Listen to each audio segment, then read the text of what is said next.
أعزائي المتابعين، نشرة سريعة في دقيقة. الزمالك يهزم البنك الأهلي في آخر دقيقة من اللقاء، والأهلي يتعادل لأول مرة مع فيوتشر 1-1.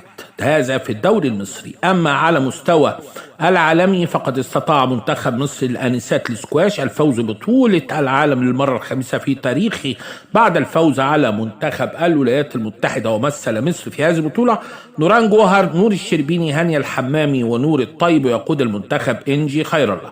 أما فريق كرة السلة للسيدات في نادي سبورتنج فقد وصل للنهائي بعد فوزه اليوم على انتر كلوب الأنجولي والأكثر تتويجا في أفريقيا 182. هذا وسوف يلتقي مع فريق دي سول اليوم السبت.